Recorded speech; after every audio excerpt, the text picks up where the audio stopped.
ممكن الاقي واحدة كبيرة في السن امريكية واتجوزها؟ اوعى يا مسكين، لا يحصل لك زي اللي حصل للمعلم صابر بتاع اسكندرية. معلم صابر مين؟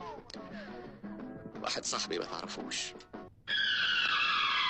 كنت ساعتها لسه جاي امريكا جديد، الكلام ده من 5 سنين. كنت لسه مستلم الجرين كارد جديد، وكنت راح اقدم على شغل سكيورتي. وبالصدفة دخلت الاوفيس، كان يعني صاحب الشركة حد عربي. المهم اول ما دخلت جوا كان شاب يعني صغير في السن، وبالصدفة كده قابلني في المكتب دي. كان برضه هو جاي يقدم على شغل.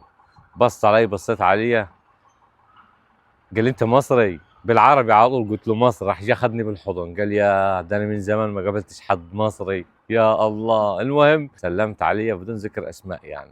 شاب جميل كده. المهم دردشنا مع بعض شوي. ما اقول له ما انت جيت امريكا ازاي؟ قال فكرتني ليه يا عصام؟ خلينا نسيين. قلت له ايه بس احكي لي. هو الواحد ما يتعلم وما ياخذ دروس من الدنيا. قال لي والله ساعتها انا كنت في مصر زمان، وبالصدفه اتعرفت على واحده شات.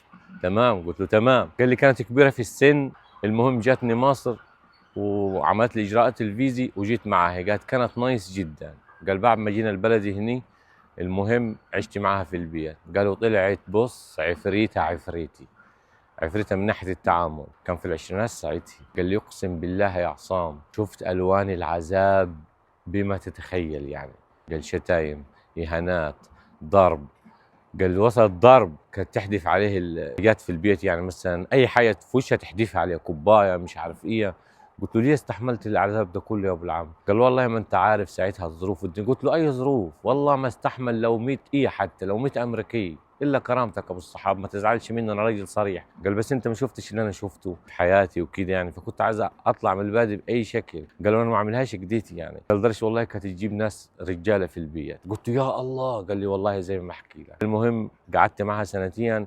ساعتها اخذت الجرين المؤقت، واول ما استلمت الجرين الدائم بعقدتي ايه على طول رحت سبتي. قال بس الحمد لله دلوقتي جايبها من حوالي سنتين ووضعي تمام ومية مية. قال لي بس انت انسان محترم وكده يعني. وكانت بينا صحبه، بس هو قاعد في مدينه تاني، وقعدنا على تواصل فتره. بس صراحه من فتره انقطعت علاقتنا يعني، لان كل واحد اتلهى في شغله وراحت. انا ما احكي الموضوع دي عشان الناس اللي عايزه تتزوج من اجانب، مش كل الاجانب كويسين. اي حد هتعوز ترتبط بيه لازم تدرسه كويس، لازم تحلله كويس، لازم تشوفه كويس. مش كل الاجانب كويسين زينا، فيهم الزين وفيهم العفش. طبعا هو كان ساعتها جديد وغافل على القوانين. هو كان ممكن يشتكي عليها، وقلت له انا ممكن كنت اشتكيت عليها في اداره الهجره وكان خدت حقك ثالث ومثلث، وبرضه كنت هتاخد الجرين كارد وهتاخد حقك كامل لو شفت محامي. قال والله انا ما كنتش عايز اخش في مشاكل، وبعدين كان عندها اصدقاء سود كانوا يجوها البيت ومجرمين وكده يعني. قال